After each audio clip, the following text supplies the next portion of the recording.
ഇവിടെ നമുക്കറിയാം Akshaya arts and sports club ഞാൻ നേരത്തെ സൂചിപ്പിച്ചതുപോലെ നമ്മുടെ നാടിന്റെ ഭാഗമാണ്.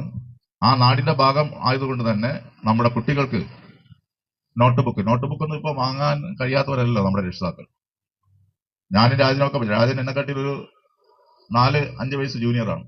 ഞാനും രാജനൊക്കെ പഠിച്ചുകൊണ്ടിരുന്ന സമയത്ത് സ്കൂൾ തുറക്കുമ്പോൾ നോട്ട് ബുക്ക് ഒന്നും കിട്ടൂല, അതൊന്നും തരൂല. അപ്പൊ പഴയ നോട്ട് ബുക്കിന്റെ അവസാനത്തെ പേപ്പറുകൾ വലിച്ചു കീറി സൂചി നൂലിട്ടൊരു കുത്തിക്കെട്ടി കൊണ്ടുപോകും. 1 മാസം 1.5 മാസം അതിലായിരിക്കും എഴുത്ത്. കണക്ക് കുറച്ച് എഴുതും, മറ്റൊരു പേപ്പറിൽ ഹിന്ദി എഴുതും, മലയാളം എഴുതും. ഇപ്പൊ സ്കൂളിലെ പാഠപുസ്തകങ്ങളും പാഠപുസ്തകം എല്ലാം സൗജന്യമാണ്. നോട്ട് ബുക്കുകൾ ഇഷ്ടംപോലെ നമുക്ക് കിട്ടുന്നുണ്ട്.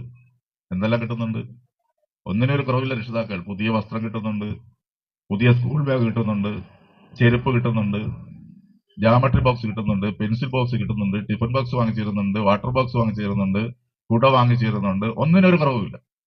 പഠിക്കണം, നല്ല